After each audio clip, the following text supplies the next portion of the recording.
Waalaikumsalam.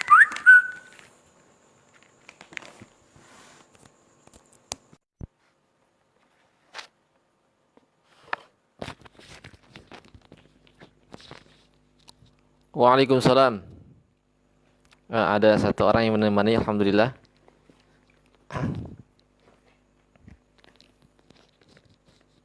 Mudah-mudahan istiqomah.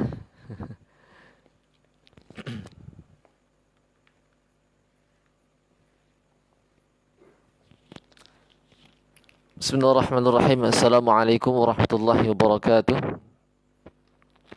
Bismillah walhamdulillah wassalatu wassalamu ala rasulillah wa ala alihi wa sahbihi wa mawala ma ba'd.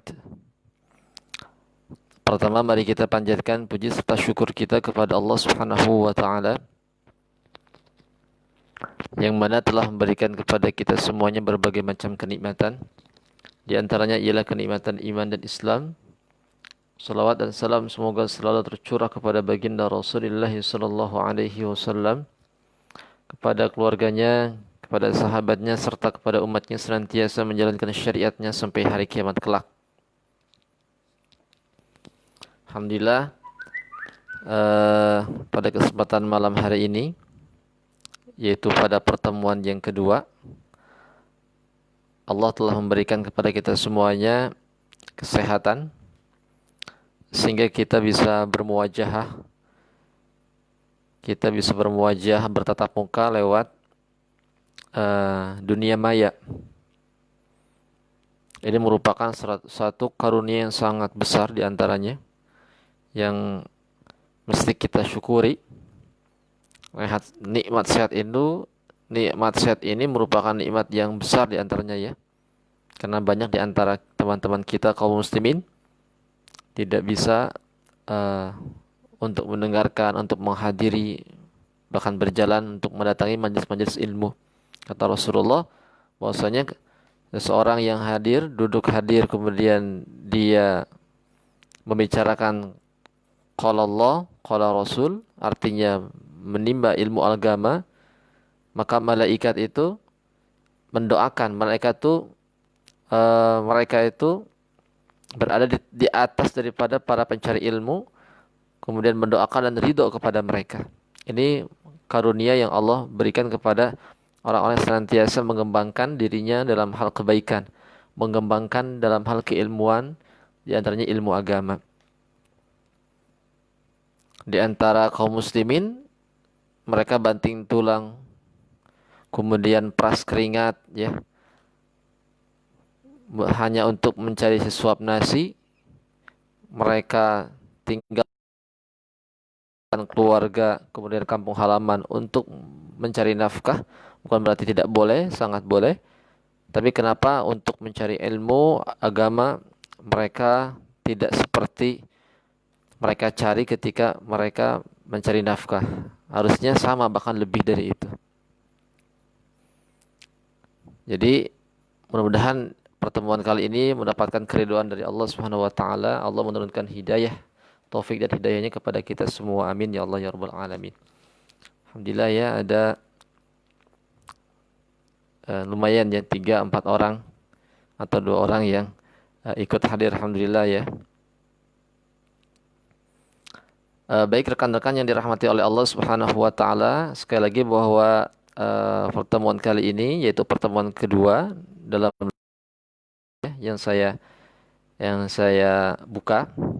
Tujuannya adalah untuk sebagai wadah saja, sebagai wadah bagi rekan-rekan atau kaum muslimin yang mempunyai keluhan, mempunyai penyakit, atau ingin belajar, atau ingin konsultasi. Kemudian saya bingkai dengan satu kajian ya, supaya lebih terarah, yaitu membahas tentang sihir. Yaitu kita akan membedah daripada kitabnya para ulama, kitabnya para ulama, kemudian yang dipakai rujukan oleh para praktisi ruqyah. Para praktisi ruqyah yaitu As-Salimul Battar fi Tasaddi lis-Saharatil Asyrar. Itu nama kitabnya. Kitab yang mengupas tuntas definisi seluk-beluk sihir, kemudian bagaimana para dukun itu bertakarub kepada syaitan sehingga mencelakakan daripada orang-orang. Kemudian hukum-hukum pembagian sihir dan sebagainya itu dibahas dalam kitab ini. Mudah-mudahan Allah memberikan taufik dan hidayah serta kemampuan sehingga mudah-mudahan sampai selesai. Karena kitabnya lumayan ya. Lumayan sedang lah, nggak terlalu tebal, nggak terlalu tipis. Baik rekan-rekan, sekali lagi kita membahas satu kitab. Nanti di pertengahan sesi boleh nanti ada yang mau bertanya mengenai pembahasan yang saya akan bahas ataupun pembahasan di luar tema pembahasan, silakan. Yang mau berkonsultasi pun silakan, bebas. Dalam kitab As-Sarimul Battar fi Tasaddi Lis-Saharatil Asyrar karangan Syekh Wahid Abdul Salam Bali, kemarin kita membahas tentang ta'rif atau definisi sihir secara bahasa ya. Ini mereview, mengulang pembahasan yang kemarin yang saya sampaikan, bahwasanya sihir menurut bahasa itu adalah ma latafa ma'khudhahu wa daqqa, yaitu sesuatu yang lembut dan terselubung. Jadi sihir, ingat bahwa sihir itu dalam bahasa Arab ya, dalam bahasa Indonesia, orang-orang Nusantara bilang sihir itu adalah guna-guna. Guna-guna, teluh, tenung, santet, ilmu hitam itu adalah sihir. Satu makna ya, satu makna. Santet, kemudian guna-guna, kemudian teluh, tenung itu sama. Pelet termasuk sihir. Pelet itu salah satu jenis sihir. Nanti akan dibagi ya. Sihir ataupun guna-guna itu ada pembagiannya. Syekh Wahid itu membagi dengan beberapa bagian. Ada yang sihir yang berkaitan dengan mahabbah, mempengaruhi unsur hati. Itu namanya sihir pelet, sihir mahabbah. Ada sihir untuk memisahkan dua pasangan. Itu namanya sihir tafrik. Ya, guna-guna tafrik, guna-guna pemisah. Ada sihir yang digunakan untuk mencederai atau membuat gila. Ada sihir yang digunakan untuk mengusir atau menjatuhkan daripada lawan usahanya. Ada macam-macam. Tapi itu masih dalam konteks sihir ya. Jadi sihir itu secara bahasa adalah sesuatu yang lembut dan terselubung. Memang sihir itu pada dasarnya dia tidak terlihat, tertutup, gaib, tertutup gaib. Makanya medis itu sulit untuk menemukan. Orang yang terkena sihir itu sulit untuk dianalisis oleh medis. Kenapa? Karena gaib. Alat medis pun tidak bisa mendeteksi daripada sihir.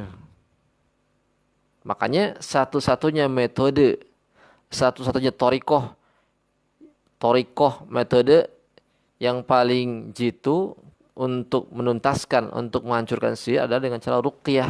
Ini dicontohkan oleh Rasulullah SAW. Dia masih mengulang pertemuan yang kemarin ya, sekilas. Sihir secara istilah ada 4 definisi. Dan definisi ini adalah definisi yang tepat ya, sesuai dengan fakta realitas yang ada. Ketika saya pribadi ketika mempraktekkan ataupun meruqyah orang-orang, itu persis definisinya ini yang digambarkan oleh para ulama. Ada 4 definisi ya, kemarin kita sudah membahas 2 definisi. Yang pertama definisi yang dikemukakan oleh Al-Imam Fakhruddin Ar-Razi. Bahwa sihir itu ialah as-sihru fi 'urfi syar'i mukhtasun bi kulli amrin yukhfa sababihi wa yatakhayyalu ala ghairi haqiqatihi majri tamwihi wal khida'i. Kata Imam Al-Fakhruddin Ar-Razi bahwa sihir itu adalah sesuatu yang khusus, setiap perkara yang samar sebabnya. Jadi dikhususkan, yaitu setiap perkara yang samar sebabnya kemudian digambarkan bukan pada hakikat sebenarnya dan berjalan pada proses tipu daya. Nah, itu adalah sihir. Jadi sebabnya tertutup, tidak ketahuan, kemudian digambarkan bukan pada hakikatnya. Bukan pada hakikatnya. Orang yang terkena sihir, perutnya itu kembung atau perutnya itu sakit. Medis ketika diperiksa oleh dokter, oleh medis, ini nggak ada apa-apanya, gitu kan? Kok nggak ada apa-apanya, nggak ada koin yang masuk, nggak ada alat-alat benda-benda yang masuk ya, benda tajam atau sebagainya, takut nelan telan koin atau nelan apa ya. ataupun dicelakakan oleh orang, misalkan ditusuk dan sebagainya. Ini nggak tahu gitu kan. Medis itu mengatakan ini nggak ada apa-apanya. Ini secara perhitungan, secara keilmuan medis ini sehat. Tapi faktanya sakit. Nah ini penyebabnya terselubung. Sebabnya tidak diketahui, namanya sihir. Dan gambaran dan bukan gambaran hakikatnya. Jadi eh, orang yang sakit tapi dikatakan tidak sakit, gitu kan? Memalingkan hakikat sakit. Kata dokter ini nggak sakit. Gitu. Tapi faktanya orang yang merasakan sakit. Nah itu namanya sihir ya. Dan itu berjalan melalui proses tipu daya. Nah definisi yang kedua dikemukakan oleh Al-Imam Ibnu Qudamah Al-Maqdisi bahwa sihir itu adalah huwa uqadun wa ruqa wa kalamu yatakallamu bihi yuktabuhu aw yu'malu syai'an. Sihir itu berupa buhul-buhul, ikatan-ikatan, kemudian jampi-jampi, kemudian perkataan-perkataan yang diucapkan, dilontarkan, ataupun berupa tulisan-tulisan, ataupun berupa pekerjaan-pekerjaan yang mana semuanya tadi itu yu'tharu fi badani mashuri, bisa berdampak pada badan, bisa berdampak pada badan, au qalbihi ataupun berdampak pada hatinya, au aqlihi ataupun berdampak pada akalnya. Min ghairi mubasyaratin lahu, tanpa secara langsung ya. Kemudian walahu haqiqati faminhum ma yuqtalu, dan sihir tersebut itu bisa membunuh, wa ma yumarridu bisa membuat sakit, wa ma ya'khudhu ar-rajula an imra'atihi, kemudian bisa memisahkan antara pasangan suami istri ya. Bisa mencegah, asalnya suami itu ingin mencampur, istrinya jadi nggak jadi. Kemudian wa minhum ma yufarriqu bainal mar'i wa zawjih, kemudian bisa memisahkan antara pasangan suami istri. Wa ma yubghidu ahaduhuma, dan juga bisa membuat benci di antara kedua pasangan ila akhir, au yuhabbibu au yuhabbibu bainal itsnain, kemudian bisa membuat rasa cinta yang berlebih. Ini menurut Al-Imam Ibnu Qudamah. Jadi berupa buhul-buhul, kemarin sudah dijelaskan ya, buhul itu sesuatu yang diucapkan, sesuatu yang oleh penyihir. Jadi kalau tukang dukun, paranormal melontarkan mantra-mantranya pada batu ali, maka batu ali menjadi buhul jimat. Kemudian meniupkan kepada benda semacam paku, ataupun Nabi dulu pernah disihir dengan menggunakan helaian rambut Nabi dan kulit kurma jantan ya, kulit mayang kurma jantan.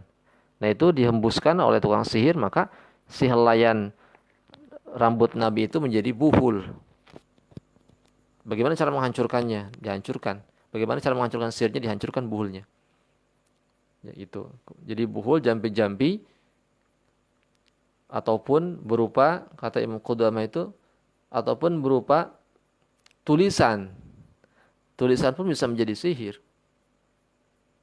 Banyak para paranormal itu menggunakan sihir-sihir yang mengelabui orang ya.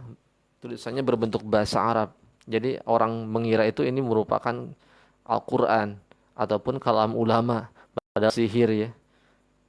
Ya orang yang nggak ngerti bahasa Arab ketika menyaksikan yang mantra sihir yang ditempel, ini apa ya, ini kayaknya ayat apa namanya Al-Quran, padahal bukan Al-Quran, bukan hadis. Kadang nggak tahu maknanya. Ataupun yang dikerjakan juga bisa berubah menjadi sihir. Ada beberapa, ketika saya mengisi satu kajian, ada orang yang tidak bisa ngomong ya. Dia mempunyai amalannya nggak ngomong selama 2 tahun. Itu berubah jadi sihir. Banyak jin-jin yang berdatangan kepada dia, sehingga dia bisa melihat jin ya, dari amalan-amalan yang tidak sesuai dengan syariat. Nah itu yang tadi itu berakibat pada kematian, kemudian sakit, bahkan terpisahnya suami istri dan sebagainya ya. Itu menurut Imam Ibnu Qudamah. Nah sekarang definisi sihir yang ketiga, ini unik juga definisinya. Menurut Ibnu Qayyim, Al-Imam Ibnu Qayyim Al-Jauziyah. Kata Ibnu Qayyim, sihir itu ialah huwa markubun min ta'thirati arwah al-khabitha wa infi'ali wa infi'alil qawi at-tabi'iyyah anha. Yaitu sihir itu adalah huwa markub, murakkabun, gabungan ya, min ta'thiratil arwah, gabungan arwah al-khabithah, gabungan dari para arwah-arwah yang jahat, arwah-arwah jahat. Ini bahasa Ibnu Qayyim itu menggunakan arwah, maksudnya jin. Jadi gabungan jin-jin yang jahat, arwah-arwah jahat, wa infi'alil qawi tabi'iyah, bergabung dengan kekuatan alam. Itu merupakan sihir katanya. Jadi gabungan arwah-arwah jahat, jin-jin, setan-setan dengan kekuatan alam. Maksudnya apa? Kekuatan alam di sini maksudnya memang sihir itu mempunyai media supaya sihir ini berjalan dengan lancar, bahkan bisa membuat sihir itu menjadi kuat. Contoh,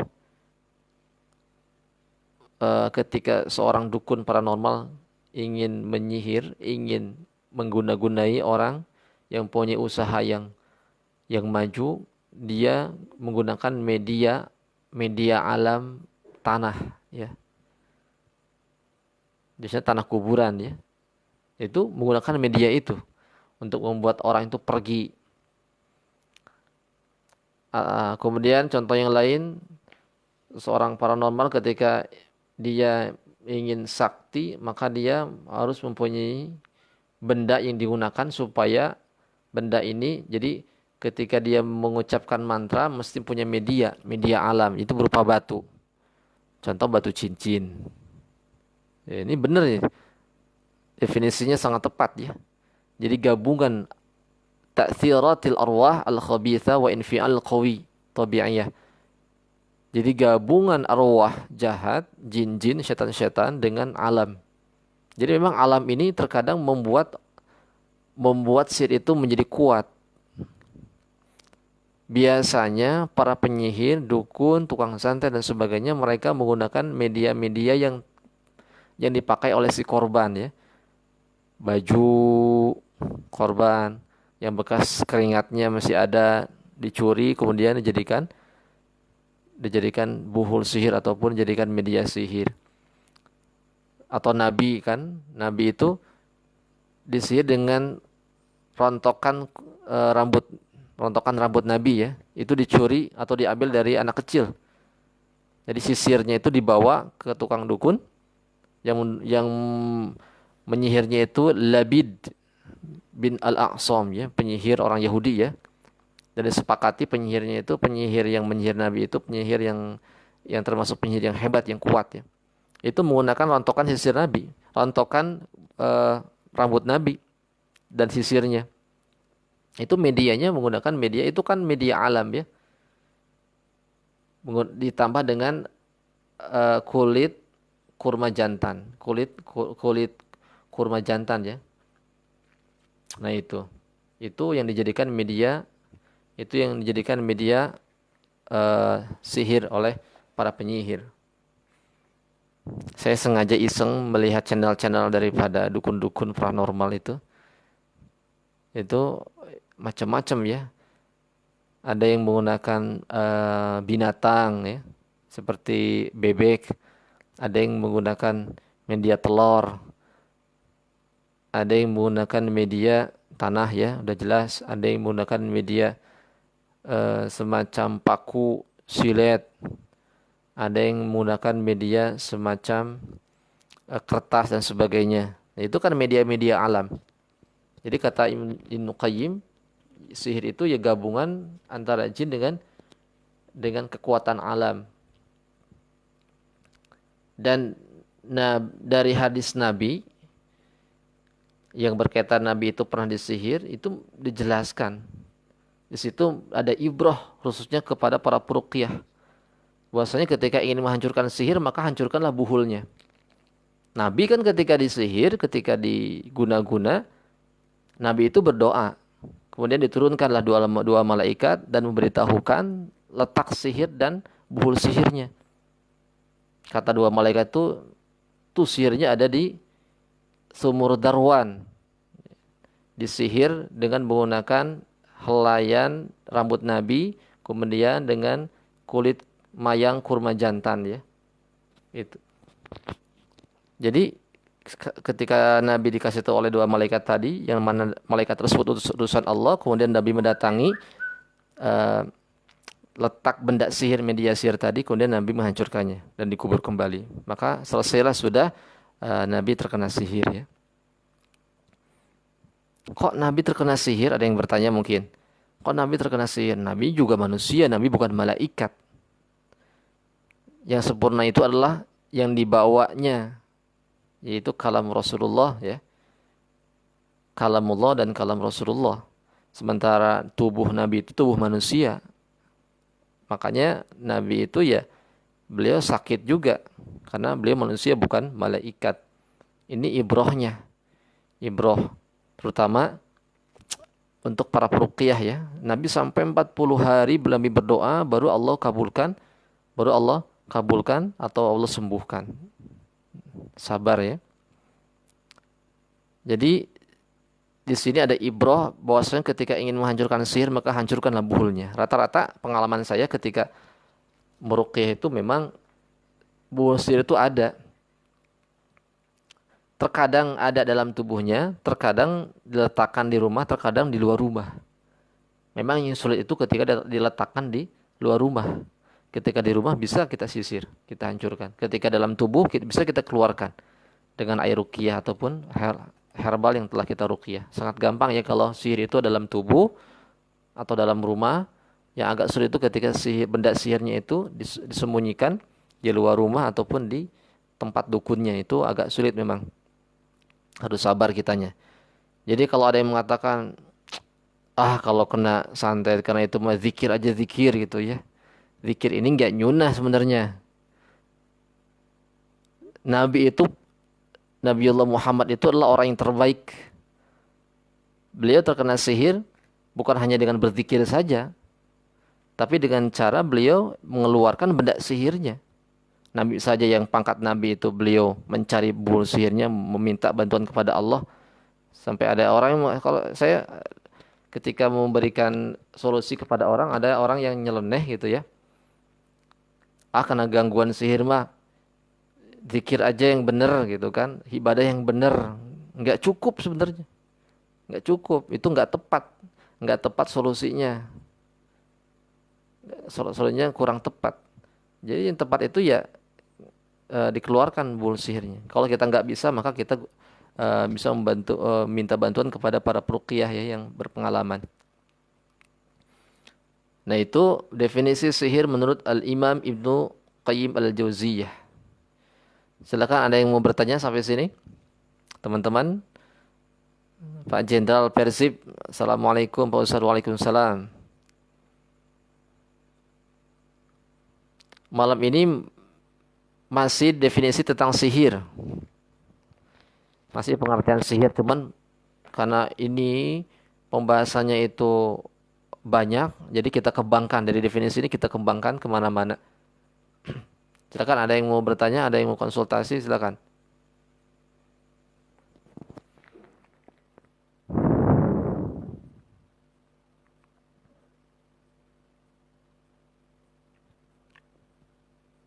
Nah, kemudian definisi terakhir ini dikemukakan oleh pengarang Wahid bin Abdul Salam Bali. Sihir itu ialah ittifaqu baina sahiri wasyaitani ala ay yaquma sahiri bi fi'lin ba'dil muharramati aw syirkiyati fi muqabili musa'adati syaitan lahu wa ta'atihi fi ma yatlubu minhu. Itu kata Al-Imam Syekh Wahid Abdul Salam Bali. Bahwa sihir itu ittifaqu baina sahiri wasyaitan, kesepakatan antara penyihir dan setan katanya. Kesepakatan antara penyihir dan setan ala ayyakuma sahira bi fi'lin. Dengan cara penyihir itu mengerjakan perkara-perkara yang diharamkan ataupun perkara-perkara kemusyrikan fi muqabilil musa'adati syaitan, dengan imbalan syaitan tadi itu akan membantu dan taat apa-apa yang dia suruh. Jadi ini kesepakatan sihir itu memang betul ya. Betul. Jadi seorang dukun paranormal, biasanya kalau paranormal itu pakai ki ya. Ki Joko, ki apa gitu ya. Jadi ki ini biasanya paranormal tuh. Jadi biasanya itu seseorang itu dia mempunyai ilmu sihir bukan langsung ujuk-ujuk dia punya ilmu sihir, enggak. Dia pasti ada akad dengan syaitan, dengan jin kafir. Ada kesepakatan. Ittifaqu baina sahiri wa syaitan. Ada kesepakatan antara si orang yang ingin belajar sihir dengan syaitan. Kesepakatannya apa? Kesepakatannya si orang yang ingin belajar sihir dia harus melakukan perkara-perkara yang haram dan perkara-perkara yang musyrik. Baru nanti setan akan memberi ilmu atau memberi bantuan kepada dirinya. Bahkan akan taat mengabdi kepada dirinya. Jadi nggak mau jin kafir setan itu dia ngabdi taat kepada orang tertentu kalau si orang tadi itu tidak mengerjakan perkara keharaman dan kemusyrikan. Makanya pasti ada ritual-ritual tertentu. Nah, itu ritual itu sebenarnya ritual tadi itu adalah ritual atau konsekuensi kesepakatan antara jin dan si dukun tadi. Kata orang yang ingin berbuat jahat atau ingin menimba ilmu hitam, ilmu santet, ilmu sihir, dia tapak gitu kan di gua, kemudian ketemu dengan setan jin. Kata setannya, antum mau gak nih saya kasih ilmu kebal gitu. Antum mau gak saya kasih ilmu tak terlihat atau ilmu ngambil duit orang gitu kan. Kalau antum mau, kalau kamu mau, silakan kamu kerjakan ini. Sediakan ayam hitam gitu ya, kemudian dawogan, kemudian kopi hitam, kemudian cabai dan sebagainya disediakan, kemenyan dan sebagainya. Nah, itu persyaratan-persyaratannya. Nanti ketika dia suguhkan, maka si setan itu akan mengabdi, akan datang menjadi pengikutnya. Apakah dengan hal tersebut saja? Bukan hanya itu saja. Perkara yang diharamkan. Saya sering mencontohkan kemarin itu ketika di pertemuan pertama diceritakan ada rekan-rekan yang memang dia puasa yang tidak dicontohkan oleh Rasul ya. Puasa tidak ngomong selama 2 tahun. Ini nggak ada contohnya. Kan diharamkan. Kalau nggak ngomong gimana kita mau bersilaturahim? Sholat kan harus ada rukun fi'li, rukun qauli, harus ada ucapan. Ketika mau jawab salam kan wajib.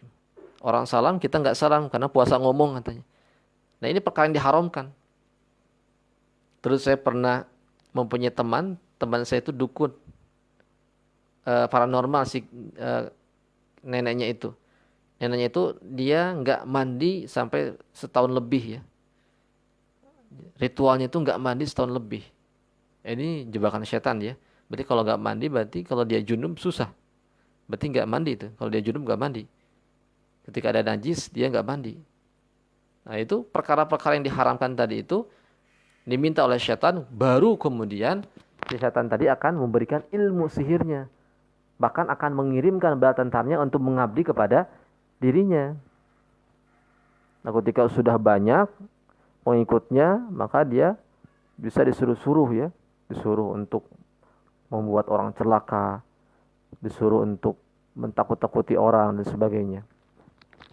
Nah, jadi sihir menurut Al-Imam atau Al-Syekh Wahid Al-Salam Bali yaitu kesepakatan antara dukun, paranormal, penyihir dengan syaitan. Pasti cirinya ada ritual. Karena bentuk kesepakatan setan dengan jin, bentuk kesepakatan antara penyihir ataupun dukun paranormal dengan setan, ada ritual di situ. Ada ritualnya, nggak mungkin ujuk-ujuk. Semakin ritualnya itu berbau kemusyrikan, bahkan berbau kekufuran, maka semakin kuat ilmu yang ia dapatkan. Sampai ada yang syaratnya itu menzinahi ya. Berzina, ada sampai membunuh. Kemudian syaratnya ada yang sampai luar biasa macam-macam. Nah, itu semakin berbau musyrik, kekufuran, maka akan semakin kuat. Saya punya rekan ketika saya di Pondok tuh punya teman dan ibunya itu dukun sakti. Tapi dukunnya dukun untuk mengobati.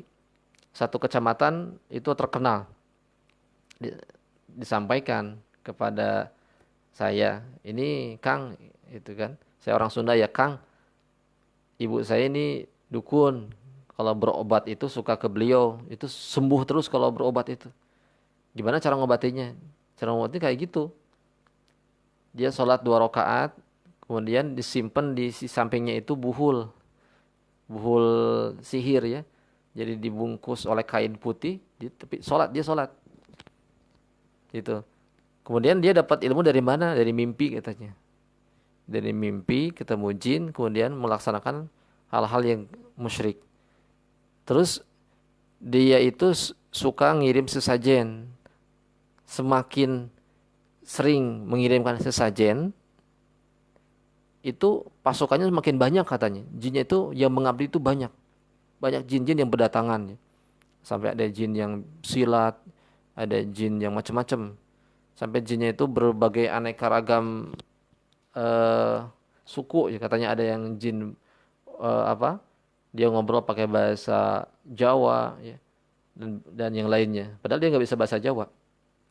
Nah itu jadi semakin dia mengadakan kemusyrikan, semakin dia mempraktekkan kemusyrikan keharaman, maka setan itu akan semakin taat kepada dirinya. Nah itu adalah sihir. Jadi kalau kita simpulkan definisi sihir ini ada 4 ini. Sebenarnya ini kalau kita gabungkan itu menjadi definisi yang yang kuat ya, yang sesuai dengan fakta di lapangan ya. Jadi kalau definisi yang dikemukakan oleh Al-Imam eh, yang kedua itu Ibnu Qudama itu lebih cenderung kepada praktek ya, kaifiat cara. Sementara dari sisi Ibnu Qayyim itu dari sisi gabungan ya, gabungan sihir, gabungan. Sementara dari ta'rif yang dikemukakan oleh Al-Imam atau Syekh Wahid Abdul Salam Bali dari sisi akad, kesepakatan. Jadi kalau kita gabungkan itu, sihir itu merupakan kesepakatan. Sihir itu definisinya adalah kesepakatan penyihir dengan syaitan. Kemudian dengan cara membuat mantra-mantra melalui buhul-buhulnya. Kemudian dengan gabungan pelantara jin dan kekuatan alam. Sehingga dengan demikian orang-orang itu bisa dizalimi ya, dibuat sakit. Nah itu kalau digabungkan tuh sebenarnya mencakup daripada unsur-unsur sihir itu sendiri. Baik, sebelum kita lanjutkan, kita jawab pertanyaan yang ada.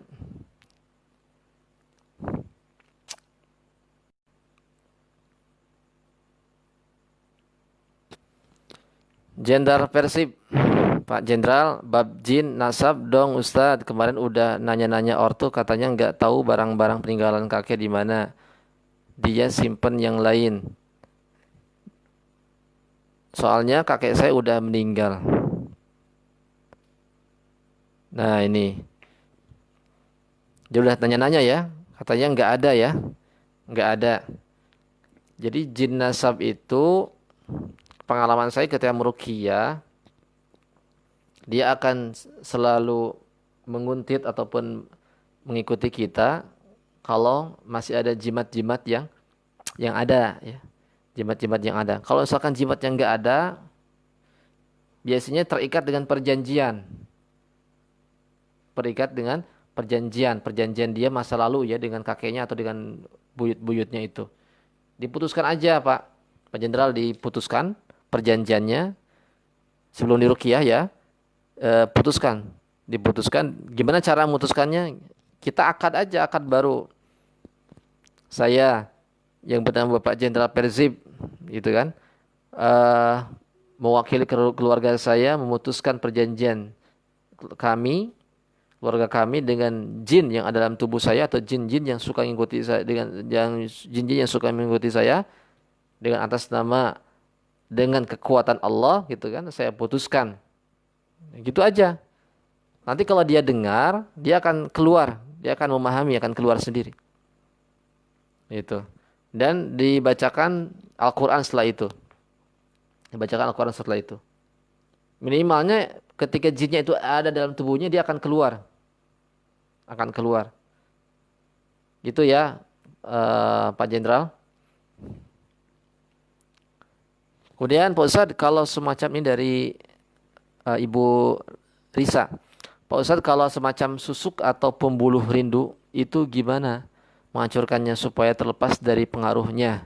Menghancurnya gampang ya dihancurkan si susuknya, bendanya dihancurkan. Gimana cara menghancurkannya? Cara menghancurkannya gampang, Bu.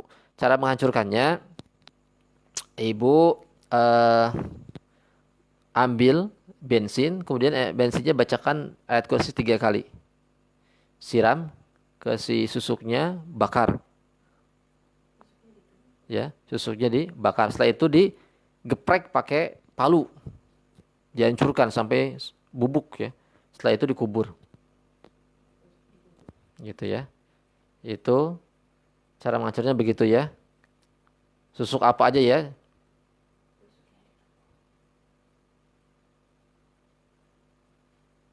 Kemudian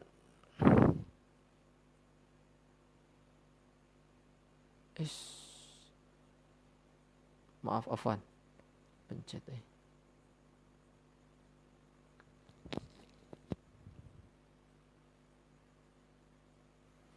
Ustaz, saya mau bertanya, kenapa saya aneh setelah diruqyah menjadi penakut kalau dengar tentang hantu jin. Dulu sebelum diruqyah saya nggak sepenakut sekarang. Kenapa ya Ustaz? Rasa takut itu terkadang timbul dari was-was ya, was-was syaitan. Was-was syaitan ataupun dari memang pemahaman kita sebelumnya.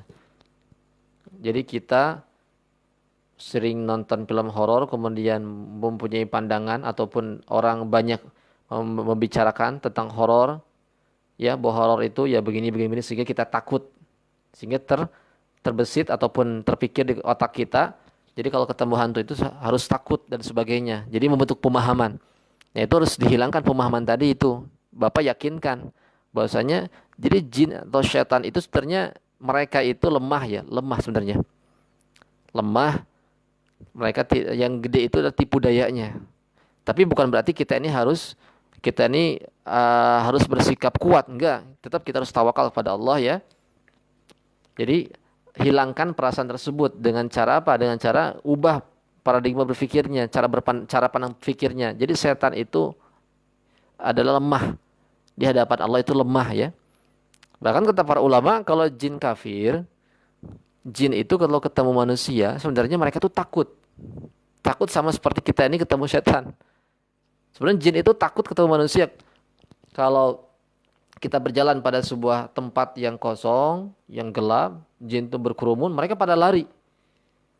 Gitu ya. Terus kenapa? Kalau ada orang yang dia takut, ditakut-takuti karena kita udah takut duluan.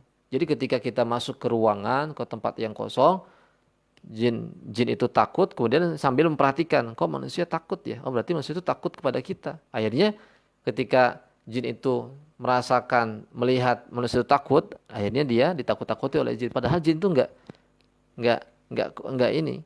Jin itu penakut sebenarnya. Jadi ubah cara pandang berpikirnya seperti itu. Kalau itu sudah berubah, masih ada rasa takut, bisa jadi memang di tubuh kita ada jin. Jin tadi itu memberikan rasa was-was. Kita ruqyah mandiri saja caranya. Majam mana ilmu kebal? Maksudnya apa nih Pak? Majam mana ilmu kebal ini? Adakah ilmu kebal itu guna ayat Al-Quran? Maksudnya Bapak ini oh ini ya orang Malaysia ya. Adakah ilmu kebal itu untuk ayat Al-Quran? Ayat Al-Quran untuk memancarkan ilmu kebal maksudnya Pak? Ayat Al-Quran untuk memancarkan ilmu kebal itu diantaranya ayat kursi. Ayat kursi itu udah doa sapu jagat itu. Ayat kursi bacakan 3 kali untuk memancarkan ilmu kebal ya. Kemudian bacakan Al-Fatihah, ayat kursi. Kemudian doa Bismillahilladzi la yadurru ma'asmihi syai'un fil ardi wala fis sama wa huwas samiul alim bacakan. Kemudian baca surah Al-A'raf ayat 117 sampai 122. Itu untuk menghancurkan ilmu kebal. Dari Sahroni, Assalamualaikum waalaikumsalam. Dari Bapak Abdul Qadir Jailani, saya dari Makassar. Gimana cara mengatasi rasa kantuk di waktu subuh tad? Bapak begadang nggak? Kalau suka begadang nanti ngantuk, jangan begadang berarti. Kalau misalkan nggak begadang masih ngantuk juga, itu syaitan ya. Sebelum tidur baca doa nggak Pak? Jadi baca doa sebelum tidur. Baca doa sebelum tidur, wudu sebelum tidur, kemudian kita baca doa ya, ditiupkan ke tangan. Minimalnya Al-Falaq sama An-Nas. Al-Falaq sama An-Nas surat Mu'awwidzatain. Bacakan, tiupkan, kemudian usapkan. Insyaallah nanti subuhnya tidak akan ngantuk ya. Subuhnya tidak akan ngantuk. Kata Rasulullah, jadi setan itu atau jin kafir itu meniupkan buhul sihir. Buhul sihir diantaranya salah satu buhulnya itu ialah diikatkan pada tubuh sehingga tubuh tadi itu dia merasakan rasa kantuk gitu ya. Makanya ketika habis kita ini tidur, bangun kok masih ngantuk. Nah, itu ikatannya masih ada, buhulnya masih ada. Bagaimana cara melepaskannya? Cara melepaskannya sebelum tidur kita baca doa, setelah tidur kita baca doa juga kan. Bismikallahumma ahya wa bismika amut, tambah surah Al-Falaq sama An-Nas, tambah ayat kursi. Kemudian setelah tidurnya baca doa ya. Baca doa. Buhul yang ditiupkan oleh syaitan yang ditujukan untuk supaya kita ini ngantuk nanti akan lepas gitu Pak ya. Alhamdulillah, makasih Pak Ustaz jawabannya ya. Ada lagi silakan.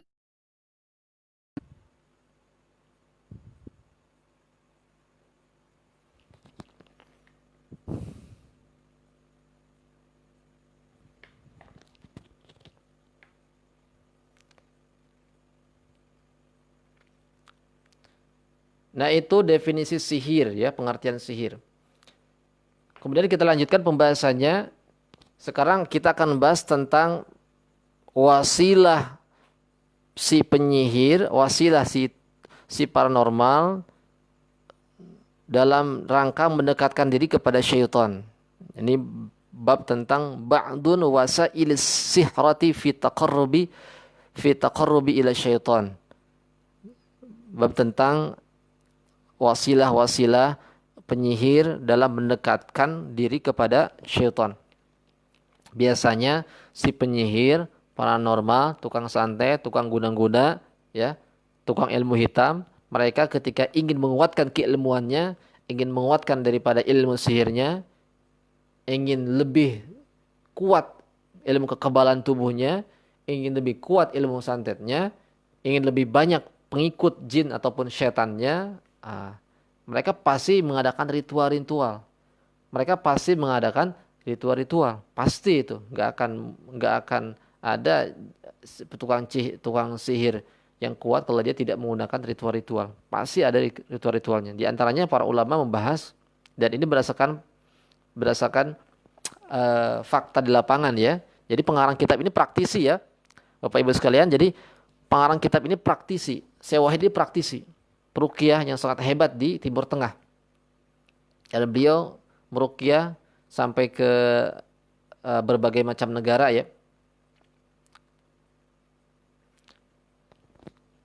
Nah, wasilah yang digunakan para penyihir untuk mendekatkan diri pada syaitan supaya mereka itu mempunyai ilmu tambahan, ilmu yang semakin besar, di antaranya ialah minas sihrati min yartadi man yartadi al-mushafi fi qadamaihi yadkhulu bihi, yaitu dengan cara melekatkan, menempelkan mushaf. Wah, ini kufur ya. Menempelkan mushaf Al-Quran ke bawah kakinya, ke kakinya, kemudian masuk ke sebuah ruangan. Yadkhulu bihil khala, ada sebagian khala ini bermakna WC atau tempat terbuka. Jadi si penyihir, si tukang dukun, tukang santet, tukang guna-guna, tukang teluh, tukang tenun, ketika dia ingin meningkatkan keilmuan sihirnya, ingin meningkatkan, ingin menjadikan dia itu kuat dan sebagainya, dia mengadakan ritual di antaranya nih. Ritualnya itu menempelkan mushaf Al-Quran ke kakinya kemudian masuk WC. Itu luar biasa. Ini penghinaan terhadap Al-Quran. Jadi sengaja syaitan itu menggiring orang-orang itu supaya menghinakan Al-Quran. Mereka itu mengiming-imingi dengan cara apa? Dengan cara memberikan ilmu sihir ini. Sama seperti orang misionaris ya. Kalau orang misionaris itu mereka itu datang ke kampung-kampung, ke orang-orang yang tidak berilmu, orang-orang yang dangkal keilmuannya datang bawa sarimi, diiming-imingi, nih kamu nih pengen sarimi enggak? Satu dus, tapi masuk Kristen ya, masuk Nasrani kan begitu. Nih saya kasih rumah, asalkan masuk Kristen. Sama seperti demikian. Si setan itu datang ke dukun ini. Kamu ingin gak nih lebih kuat gak? Ilmu antum ingin lebih meningkat gak? Lebih kuat gak? Nih caranya, syaratnya kamu harus melakukan hal demikian. Tempelkan mushaf Al-Quran kemudian masuk WC. Insya Allah ya. Ini dibuat kufur. Silakan. Ada yang bertanya ya. Gimana Pak Ustadz kalau ruqyah mandiri dengan media daun kelor atau daun bidara atau bambu kuning, apakah bisa benar-benar melepaskan pengaruh jin, setan, sihir? Dan itu sudah dibacakan ayat-ayat Al-Quran. Bisa ya. Bisa. Jadi kalau untuk meruqyah mandiri itu bisa menggunakan, yang paling bagus itu menggunakan daun bidara. Daun bidara. Daun bidara kita beli daunnya, ambil 7 lembar, kemudian digecek-gecek, dihancurkan, masukkan ke air. Dibacakan ayat Al-Quran, Al-Fatihah, ayat Kursi, Surah Al-A'raf ayat 117 sampai 122, bacakan di situ, tiupkan. Kemudian diminumkan. Kalau sihirnya ada dalam tubuh, maka akan keluar sihirnya. Akan keluar. Saya pernah meruqyah seorang ibu ya. Seorang akhwat itu diruqyah, ketika diruqyah itu cuman dia menjerit-jerit kesakitan. Tapi sihirnya nggak keluar. Tapi ketika saya buatkan air ruqyah, kemudian sihirnya keluar, muntah banyak. Sampai orangnya melihat banyak kelabang yang keluar ya. Jadi sihirnya itu berbentuk kelabang. Saya nggak bisa lihat, tapi orangnya bisa lihat. Jadi caranya bisa ruqyah mandiri dengan tadi. Tapi kalau sihirnya itu ada di rumah ya mesti dicari di rumah. Mesti dicari. Tapi kalau sihirnya ada dalam tubuh, bagaimana cara mengetahui kalau sihir itu hilang, hancur? Ya ketika diruqyah kita membaik enggak? Kalau ketika diruqyah kemudian minum air ruqyah dicampur daun bidara sudah enakan, berarti sihir keluar, hancur. Ya nggak usah pakai bambu kuning, daun kelor nggak usah, pakai ini aja, daun bidara, daun bidara.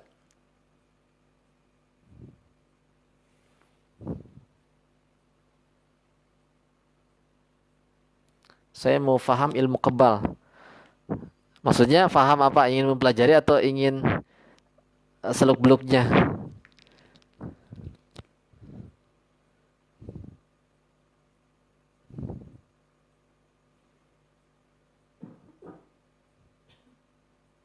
Baik, silakan kalau ada yang mau tanya lagi silakan. Nah, itu di antara ritual-ritual yang digunakan para dukun untuk mendekatkan diri kepada syaitan ya. Kemudian ada banyak cara lagi. Wa minham man yaktubu ayati minal Qur'ani bil qadharati. Di antaranya dengan cara menulis ayat Al-Qur'an, yaktubu ayati minal Qur'an bil qadharati, dengan kotoran, dengan najis. Ini juga menghinakan Al-Qur'an ya. Nulis Al-Qur'an dengan najis ya, dengan kotoran, dengan kotoran. Ini kan menghinakan. Jadi setan itu menggiring manusia supaya demikian. Luar biasa ini kekufurannya ini. Benar-benar memang benar-benar memang dikatakan adu Allah itu betul-betul musuh Allah itu. Makanya kata para ulama, sebenarnya seorang praktisi ruqyah itu adalah seorang mujahid. Dan di antaranya sebaik-baik amal ya. Karena dia mujahid. Mereka berjihad, mereka berperang melawan musuh tak terlihat, yakni syaitan. Jadi keutamanya sangat luar biasa. Dan hukumnya fardu kifayah. Fardu kifayah. Para peruqyah itu. Karena dia sedang bertaruh dengan para syaitan. Luar biasa. Syaitan itu menjerumuskan manusia. Supaya terjerumus ke dalam jurang kemusyrikan ya. Kemudian di antaranya selain menuliskan Al-Quran dengan najis, benda najis, kotoran, wa minhum man yuktabuha, wa minhum man yaktubuha bidamil haidi. Kemudian menulis ayat Al-Quran dengan darah haid. Hati-hati, ini haid biasanya darah haid suka digunakan atau disenangi oleh para jin ya. Darah-darah itu sangat disenangi oleh para jin. Para jin kafir ya. Jadi kalau kita nih buang darah haid itu, hati-hati, jangan dibuang sembarangan, tapi dibasuh. Kalau kita misalkan lagi haid, pembalutnya jangan dibuang sembarangan, tapi dibasuh dulu kemudian dibuang, karena darahnya itu disukai oleh para jin kafir. Jin kafir. Dan ini digunakan, media haid ini digunakan untuk memperkuat keilmuan mereka ya. Menuliskan ayat Al-Quran dengan haid. Wa minhum man yaktubu ayati minal Qur'an ala asfali qadamaihi. Kemudian menuliskan ayat Al-Quran di bawah telapak kakinya ya, ini sudah. Kemudian wa minhum man yaktubu al-Fatihah ma'kusah. Menuliskan ayat Al-Fatihah dengan terbalik. Ya. Ini juga sama menghinakan. Wa minhum man yusalli biduni wudu. Kemudian ada juga yang menggunakan dengan ritual salat tanpa wudu. Salat tanpa wudu ya, ini trik setan ini. Salat tanpa wudu. Jadi orangnya mengira mungkin ini yang ngasih tahu malaikat. Datang dalam mimpinya, kamu salat, kamu pengen ilmu enggak? Kamu salat ya, jangan pakai wudu salatnya, saya malaikat gitu ya, padahal dia setan. Itu persis yang dialami oleh ibunya teman saya. Dia sholat, di pinggirnya itu ada buhul sihir ya. Jadi benda sihir dibungkus dengan kain putih. Itu sholatnya di situ di pinggir. Bahkan ada laporan dari istri, itu ada seorang Nasrani, orang Kristen. Dia mempunyai ilmu tertentu, ilmu kanuragan, ilmu jin. Tapi anehnya dia sholat, suka sholat ya. Nah, mungkin ini persyaratan dari jinnya. Orang Nasrani gitu, kok bisa sholat ya? Sampai puasa ya. Nah itu luar biasa.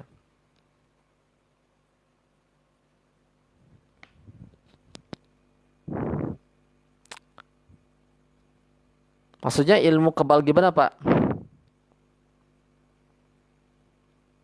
Ilmu kebal itu biasanya dia gabungan antara jin dan sihir ya. Gabungan antara jin dan sihir. Jadi orang yang mempelajari ilmu kebal itu dia memasukkan jin-jin tertentu ataupun dia menggunakan sihir-sihir tertentu, Pak. Jadi jin itu kemampuannya macam-macam. Ada yang dia bisa memindahkan benda, ada yang dia bisa terbang, kemudian dia bisa silat, bisa ilmu bela diri, ada yang dia tidak mempan, artinya tidak mempan dibacok ya. Itu jin itu dimasukkan ke dalam tubuh dia, kemudian dia juga menggunakan mantra-mantra tertentu sehingga dia kebal. Gitu. Kemudian dia punya jimat juga, biasanya punya jimat, punya buhul jimat ya. Seperti yang saya ceritakan kemarin itu ada rekan-rekan yang mempunyai jimat dari gigi babi ya, itu dibanting dengan kursi dan sebagainya itu dia kuat karena dia punya jimat. Dalam jimat itu ada jinnya, jin kebalnya. Hancurkan aja jimatnya, udah dia hancur. Jadi gitu biasanya ilmu kebal tuh begitu. Nggak ada nggak ada orang yang kebal sebenarnya. Orang manusia biasa itu nggak ada yang kebal. Nabi aja ketika perang tetap ya terluka, para sahabat terbunuh. Gitu. Kalau kebal itu bagian daripada ilmu iblis ya, sebagian ilmu iblis, ilmu kebal itu ilmu syaitan. Di Islam tidak dipelajari ilmu tentang kekebalan. Para sahabat ketika berperang mereka tetap terbunuh, mereka tetap terpana. Tolhah, sahabat Tolhah ketika perang Uhud melindungi Nabi, itu sampai dikatakan beliau itu menangkis daripada panah-panah yang datang kepada Nabi. Saking banyaknya, ruas-ruas tangannya sobek. Itu para sahabat. Orang soleh, orang yang paling kuat, orang yang paling hebat. Tidak menggunakan ilmu kebal, tidak menggunakan jin, tidak menggunakan ilmu sihir. Para sahabat Rasulullah SAW. Jadi begitu. Ada lagi silakan yang mau bertanya.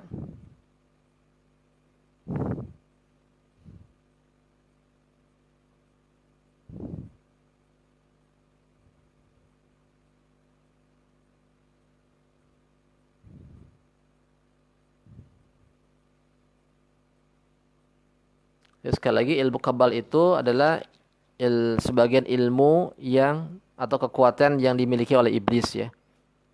Jadi jin ataupun jin kafir, syaitan itu dia memiliki berbagai macam ilmu ya. Ada yang punya keahlian untuk memindahkan barang, itu suka dipakai oleh dukun-dukun.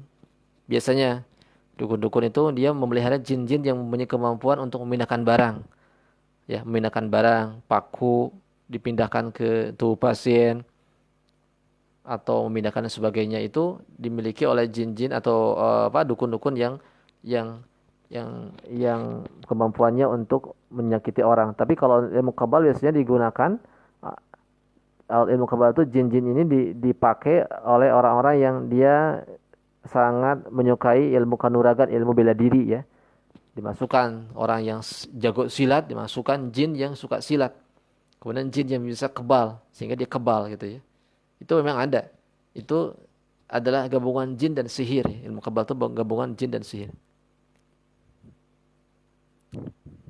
Mimpi ada barang masuk dalam tangan itu apa dan apa ayat-ayat untuk lindungannya. Ya, Bapak merasakan keanehan nggak setelah mimpi tadi? Keanehan, misalkan langsung bisa lihat jin, ataupun dengar suara-suara aneh, ataupun bisa ngobatin orang. Kalau memang ada keanehan, bisa jadi itu uh, ada yang masuk ya berupa ilmu-ilmu jin itu, ataupun dari keluarga bisa jadi ya. Kalau memang ada keanehan, kalau cuman ketika mimpi ada sesuatu yang masuk, tapi dalam tubuh kita nggak ada apa-apanya, kita merasakan kok biasa-biasa aja. Itu berarti mimpi biasa ya. Tapi kalau disertai dengan adanya indikasi, kok saya jadi kuat, kok saya jadi bisa melihat jin. Nah itu bisa jadi memang pengaruh jin. Pernah juga teman saya begitu. Teman saya yang mempunyai jin, ketika dia lahir ya, masih masih bayi, kata orang tuanya itu, ketika lahir itu bersamaan dia lahir langsung ada batu katanya. Aneh ya, langsung ada batu. Mungkin dari jin turunan, jin nasab ya. Kan kalau gangguannya sering pusing dan dibikin rabun matanya, kalau sudah datang gangguannya mata berkedip terus bawaannya, selalu mau berteriak, kadang mau ketawa. Penangannya yang tepat gimana Tad? Coba aja diruqyah Pak Abdul Qadir. Diruqyah mandiri ataupun cari peruqyah. Bapak baca aja Al-Mulk ya, Al-Mulk sampai setengah jam khusyuk ya Pak ya. Khusyuk, pegang dadanya, baca surah Al-Mulk, tabarakalladzi biyadihi itu, khusyuk setengah jam ya, jangan terlalu sedikit. Setengah jam minimalnya. Rasakan kalau ada semacam getaran, kemudian rasa panas, ada yang keluar bahkan muntah, berarti itu ada yang keluar ya. Ada gangguan dalam diri Bapak.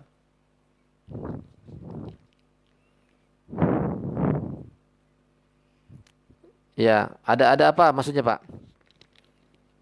Kalau ada pengaruh ketika mimpi masuk barang, kemudian kita ada pengaruhnya, ada semacam perubahan, yaitu bisa jadi memang ada unsur jin ya. Ada unsur jin.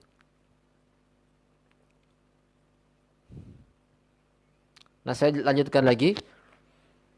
Di antara wasilah syaitan, wasilah tukang sihir untuk mendekati kepada para syaitan supaya mereka itu kuat, di antaranya dengan cara wa minhum man yudhillu junuban.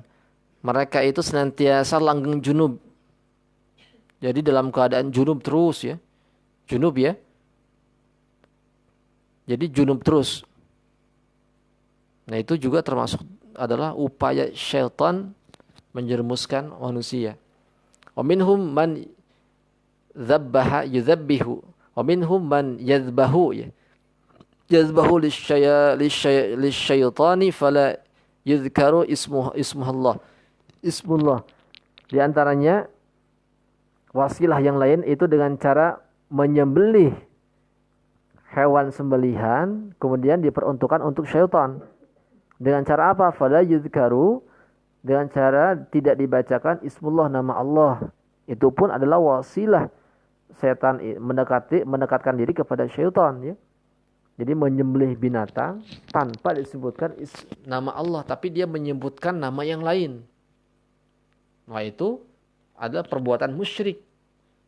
Ketika seseorang itu mempraktekkan demikian, datang setan untuk mengabdi kepada dia.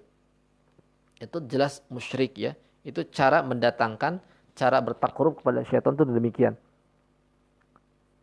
Kemudian biasanya dilemparkan wa yarmi adzabihati fi makani yuhaddiduhu lahu syaitan. Dilemparkan si binatang tadi yang telah disembelih ke tempat yang telah ditentukan oleh syaitan. Kemudian wa minhum man yukhatibu al-kawakib. Kemudian berbicara kepada bintang-bintang, ini juga sama nih. Berbicara kepada bintang ini salah satu upaya mendekatkan diri kepada syaitan. Ini ritual-ritual yang digunakan para dukun itu berbicara pada bintang. Setelah itu nanti datang para jin-jin yang ngabdi kepada dia. Wa yasjudu laha min dunallah. Kemudian sujud kepadanya. Ya, sujud kepada bintang-bintang tersebut ya. Wa minhum min ayati ummihi au ibnatihi. Wah, ini luar biasa ya. Keharamannya sangat dahsyat. Mencampuri ibunya atau anaknya. Ini berzina dengan ibu dan anaknya di antaranya. Ini wasilah mendekatkan diri kepada syaitan ya. Wa minhum man yaktabu talsaman bi alfadhi ghair arabiyyah tahmilu ma'anin kufriyah. Kemudian menuliskan mantra-mantra sihir yang bermakna kufur. Nah, ini wasilah-wasilah yang digunakan para penyihir, tukang dukun, tukang santet, guna-guna untuk meraih ridho daripada syaitan. Meraih keriduan daripada syaitan. Ini semuanya adalah kekufuran, kemusyrikan, dan dosa besar. Semakin dia melaksanakan hal tersebut, maka semakin kuat keilmuannya. Semakin kuat keilmuannya. Dan hati-hati, terkadang syaitan itu meletakkan sesuatu yang baik, sesuatu yang buruk ke dalam sesuatu yang baik. Diperintahkan puasa gitu ya. Syaratnya puasa ini enggak, ini syaratnya bukan syarat menyembelih binatang gitu. Tapi puasa, tapi puasanya di luar yang ditentukan oleh Allah dan Rasulnya ya. Puasa pati geni, puasa mutih dan sebagainya. Ini enggak ada contohnya dari Rasulullah SAW. Syaratnya puasa mutih, puasa pati geni ya, enggak makan, enggak minum selama 40 hari atau puasa mutih. Kemudian ada puasa-puasa apa lagi itu? Macam-macam ya. Kemudian mandi kembang dan sebagainya. Ini jelas hal-hal yang di luar syariat. Nah, ini bisa mendatangkan jin. Puasa tidak ngomong, puasa tidak mandi, macam-macam. Ini mendekatkan diri pada syaitan. Itu ketika kita melaksanakan demikian, nah, itu syaitan itu akan datang dan siap mengabdi.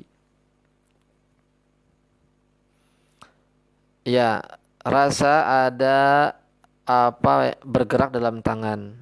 Berarti ini Bapak ini ada, bisa jadi kemungkinan besar ada yang masuk ya. Ada yang masuk ini. Coba ditanyakan di keluarga apakah ada riwayat dari kakek, nenek ataupun bapak, orang tua yang punya ilmu-ilmu tertentu ya. Ditanyakan. Bisa jadi ini turunan, bisa jadi turunan kalau ada yang masuk ya. Kalau kita memang nggak mengadakan ritual tertentu, tapi kita tahu-tahu ada yang masuk, bisa jadi itu dari turunan ya. Ditanyakan aja Pak, ditanyakan. Nanti ruqyah mandiri saja. Ruqyah mandiri. Pak Dolos Mahmud, Assalamualaikum Pak Ustaz. Waalaikumsalam. Nah itu rekan-rekan yang dirahmati oleh Allah Subhanahu wa taala berkaitan tentang pembahasan sihir ya. Kemudian definisi sihir kita sudah bahas, kemudian wasilah-wasilah atau perantara-perantara yang mendekatkan diri si penyihir dengan syaitan, dengan tadi ya. Jadi intinya bahwa syaitan itu, ingat bahwasannya syaitan itu merupakan ataupun iblis adalah merupakan aduwallah, adalah musuh daripada Allah Subhanahu wa taala. Mereka berjanji, iblis berjanji dan pasukannya pun mengikuti, bahwasanya berjanji akan menyesatkan daripada Bani Adam.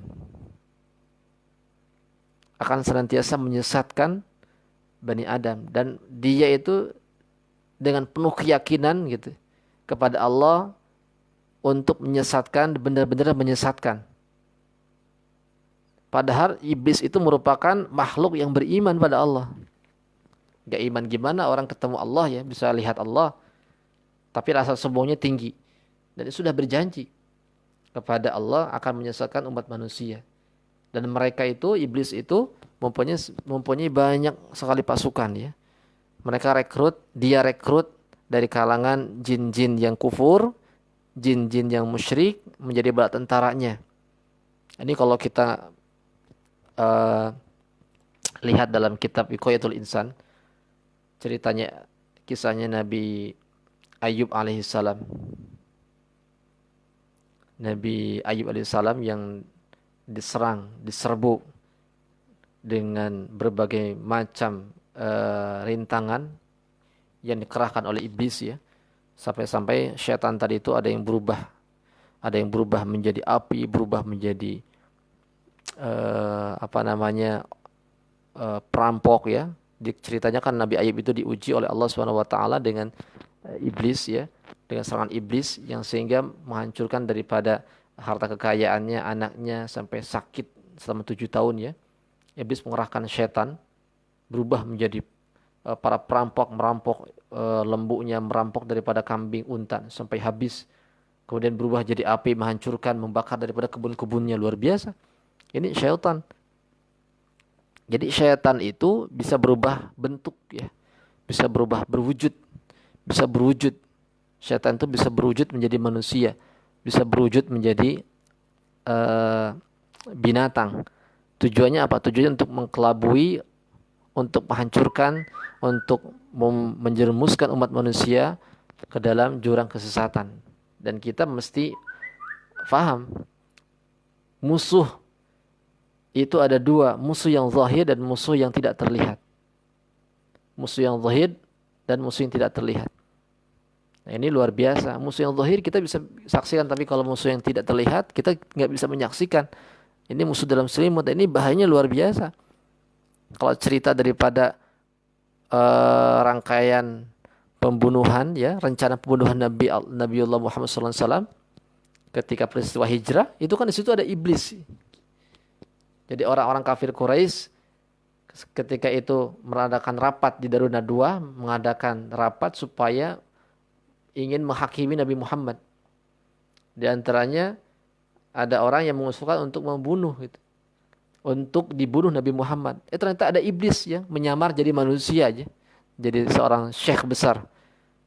Kemudian menyepakati usulan yang diusulkan oleh orang musyrik tadi untuk membunuh Nabi Muhammad. Jelas ini musuh yang sangat luar biasa dahsyatnya. Kita sebagai umat Islam mesti hati-hati dengan syaitan, dengan iblis dan tipu daya mereka. Tentunya kita berlindung kepada Allah Subhanahu wa taala ya. Ada yang nanya lagi, ini Pak Ustadz nanya lagi nih, nggak apa-apa silakan Bu. Ibu saya dulu sebelum meninggal kena guna-guna dari usia saya kelas 3 SD dan ibu saya meninggal tahun 2015. Itu sangat lama siksa yang diderita. Orang yang guna-gunanya sudah apa nih? Orang yang guna-gunanya sudah. Cuman waktu itu semua yang apa ini? Sebagai anaknya.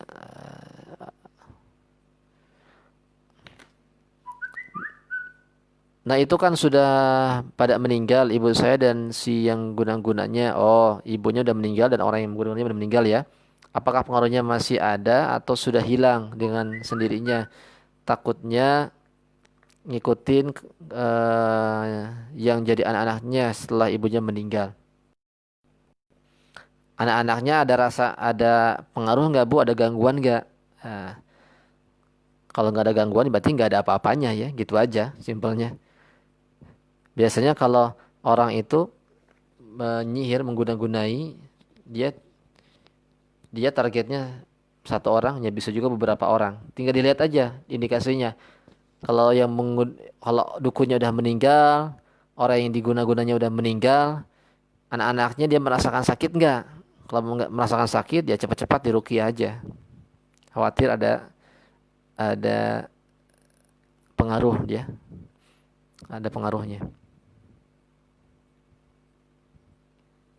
Benar saya ada jin keturunan.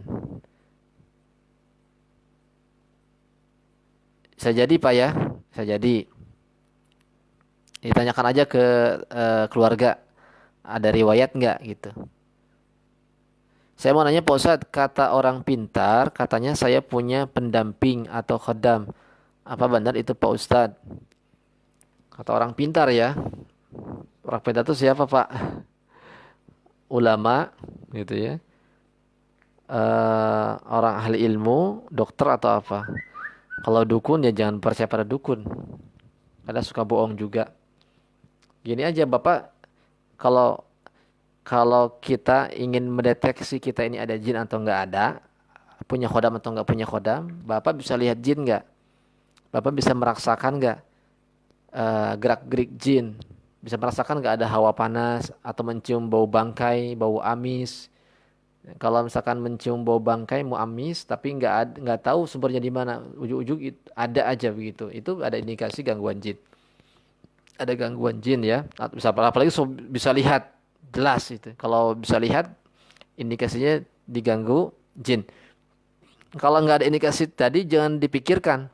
Bapak nggak bisa lihat jin, bapak nggak bisa mendeteksi, kemudian tidak bisa merasakan ada hawa panas, ada hawa dingin, atau ada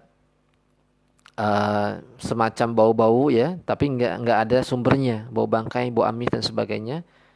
Nah itu kalau nggak ada indikasi demikian ya berarti nggak ada apa-apanya. Simpel gitu aja Pak. Jangan percaya kepada orang pintar Pak ya. Terkadang bohong juga supaya eh, mereka itu ya banyak ini gitu apa banyak pengikut ataupun ingin ingin banyak yang berobat kepada dia. Yang guna-guna sudah meninggal Pak Ustadz. Yang guna-guna sudah meninggal. Ya tetap aja Bu, kalau yang guna-guna meninggal takutnya kan dia nurun ya, nurun kepada si guna-gunanya punya murid dan sebagainya kan khawatir juga. Tinggal ini simpelnya anak-anak ibu itu keluhan nggak? Kalau nggak ada keluhan ya berarti nggak ada apa-apanya. Kalau nggak ada keluhan nggak ada apa-apanya. Merasakan sakit nggak anak-anaknya? Kalau nggak sakit ya nggak apa-apa berarti. Silakan ada lagi sebelum saya tutup.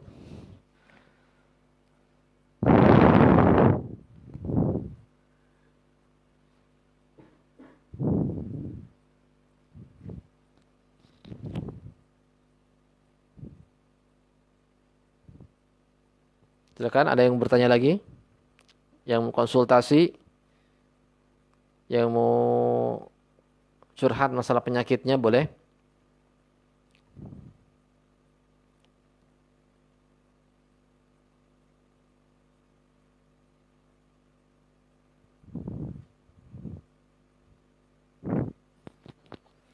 Saya bisa merasa apa yang terjadi pada diri saya. Bisa jadi Bapak ini ya ada indikasi jin turunan ya, jin nasab ya.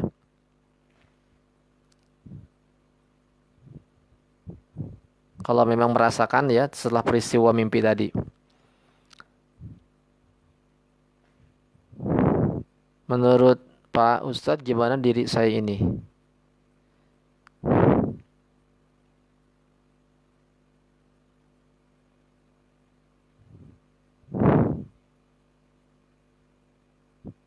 Saya tanya ke Pak Dolos nih, Bapak bisa lihat makhluk gaib enggak? Kemudian bisa mendengar makhluk gaib enggak? Bisa mencium bau amis, bau bangkai tapi letaknya nggak tahu, sumbernya nggak tahu. Ada gitu nggak? Indikasinya ada indikasi begitu nggak? Saya tanya Pak Dolos.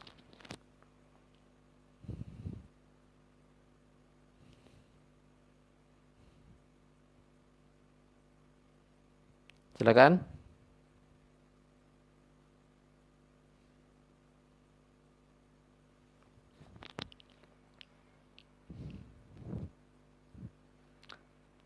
Jadi kembali lagi eh, tentang ilmu sihir itu, bahwa ilmu sihir itu adalah ilmu yang diharamkan oleh Allah Subhanahu wa taala pada hakikatnya, diharamkan oleh Allah Subhanahu wa taala.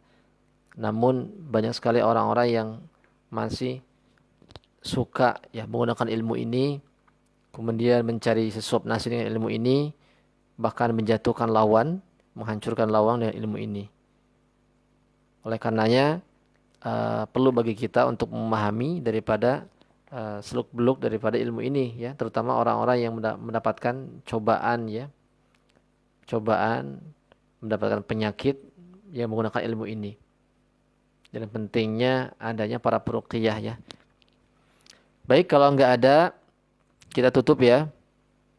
Jadi gini aja Pak Dolos, kalau Bapak tidak bisa melihat jin, tidak bisa merasakan jin, tidak mencium bau jin seperti bau amis, bau eh, bangkai, tapi sumbernya nggak ada, saya pastikan Bapak nggak ada apa-apa ya, nggak ada khodam, nggak ada yang ngikutin. Itu yang mungkin yang bisa disampaikan. Kita tutup dengan baca doa kafaratul majlis. Subhanakallahumma bihamdika asyhadu an la ilaha illa anta astaghfiruka wa atubu ilaik. Akhirul kalam. Assalamualaikum warahmatullahi wabarakatuh.